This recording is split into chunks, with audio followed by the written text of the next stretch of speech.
Education point BHG में आपका स्वागत है। इस वीडियो में हम लोग प्रश्नावली 14.2 का दूसरा प्रश्न हल करेंगे।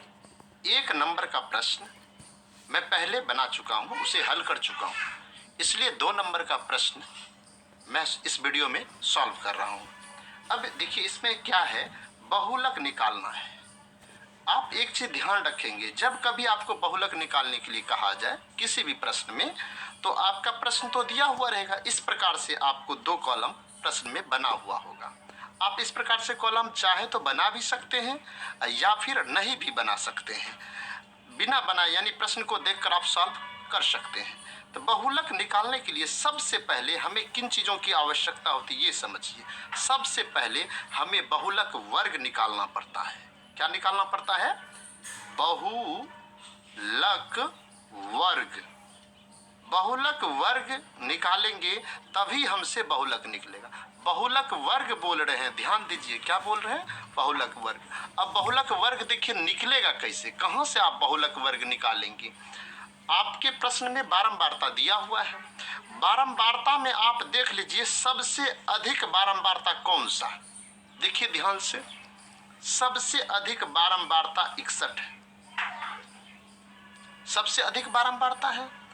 अब 61 का वर्ग अंतराल, ये वर्ग अंतराल है, जिस जहां जीवन काल लिखा हुआ है इसे वर्ग अंतराल कहते हैं।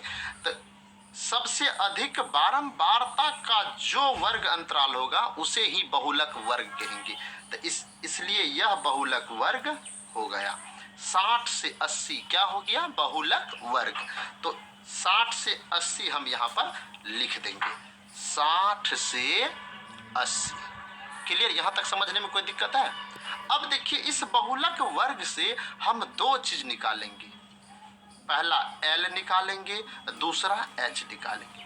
L क्या है? बहुलक वर्ग की निम्न सीमा है। तो बहुलक वर्ग 60 से 80 है, तो 60 से 80 में 16 हो गया, 60 हो गया निम्न सीमा, तो ये L हो गया 60। H हो गया आपको, ये दोनों में 60 और 80 में कितना का अंतर है, डिफरेंस है। 80 में से 60 आप घटाएंगे तो 20 आएगा, तो 20 हो गया इसका H। अब इसके बाद क्या चाहिए आपको? चाहिए F0, F1 और F2। ये तीनों आप इस तरह से सीरियली लिखेंगे। F 3 बार लिख देंगे, 0, 1, 2 ऐसे सीरियली लिखेंगे। अब आप देखिए F0, F1 और F2 आप कहाँ से लाएंगे? आपका बारंबारता देखिए, अपने बारंबारता को, बारंबारता में ये 61 को आप घेर कर रखें। 61 से एक संख्या ऊपर वाला लेंगे और एक नीचे वाला, यानी ये तीनों संख्या आप ले लेंगे। यह हो गया आपको F0, यह हो गया F1 और ये हो गया F2। तीनों को उठाकर आप यहाँ पे रख दीजिए, 52, 61 और 38। देखिए 5 चीज निकल गया। आप अब इसके बाद क्या करेंगे? बहुलक का जो सूत्र होता है उस सूत्र पर इसे बैठा देंगे। अब देखिए बहुलक का सूत्र क्या होता है, यह चीज समझिए। बहुलक बराबर होता क्या है? बहुलक बराबर L प्लस, क्लियर? यही ना है, L प्लस।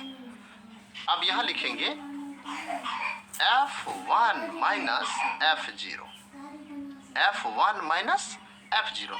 बटे में भी क्या आएगा? 2F1 minus F0।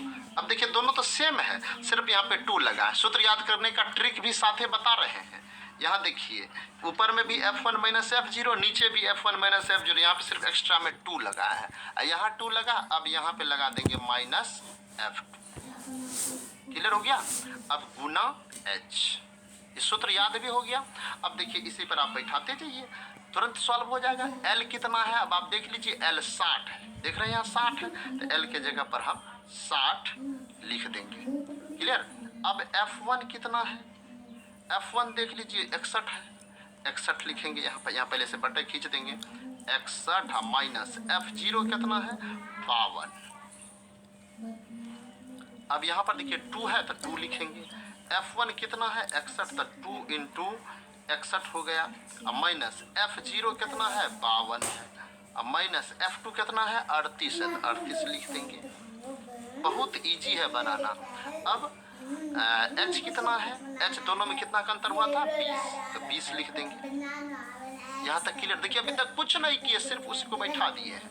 अब आगे सॉल्व कर रहे हैं। अब देखिए 60 है तो 60 रखेंगे, प्लस दे दिए। अब यहाँ बटे ऐसे खींच देंगे। अब 52 में से 61 में से 52 घटा 11 में से 2 गया तो यहाँ पे 9 आ जाएगा। यहाँ पर कितना बचा 5 5 बच गया 0, 9 हो गया। अब यहाँ पे देखिए 61 और 2 को गुना करेंगे तो 2 एकम 2, 2 छाके 12, 122 हो गया। ये दोनों माइनस में है, दोनों जुट जाएगा। 8 2 कितना हो जाएगा 10 का 0 हासिल 1, 5 3 8 1 9 हो जाएगा, गुना ये 20 हो जाएगा। अब आप देखिए आगे बढ़ते हैं हम लोग। यहाँ पे है 60 है तो 60 रहने देंगे, प्लस 9 गुना आप 20 ऐसे लिख लीजिए। आप बटे में यहाँ पे देखिए 122 में से 90 घटा देंगे तो कितना हो जाएगा, घटा लीजिए। 2 में से 0 गया 2 हो गया। अब 12 में से 9 चला गया तो 3 हो गया तो 32 हो गया। इस तरह से आप देख रहे हैं। और अब आप देख लीजिए ये कट जाएगा, कितना से कटेगा 4 8 32 और 4 पंचे 20, तो 5 नामा 45, 60 प्लस 45 बटे 8।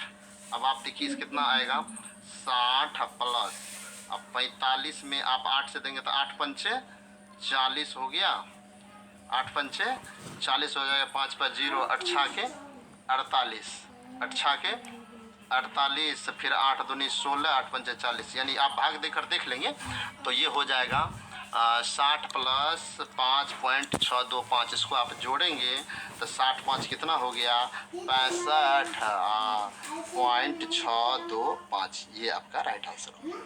देखिए दोस्तों, बहुलक वाले चैप्टर में जितना भी सवाल है सभी एक ही जैसा है। आप यदि एक सवाल को अच्छी तरह से समझ गए हैं तो यह जान लीजिए कि इस चैप्टर का सभी सवाल आपसे सॉल्व हो जाएगा बिल्कुल इजी वे में। तो आप 1-2 बार प्रैक्टिस कीजिए, हमें उम्मीद है आपको समझ में आएगा। हमारा वीडियो कैसा लगा हमें कमेंट में ज़रूर बताइए। वीडियो देखने के लिए धन्यवाद।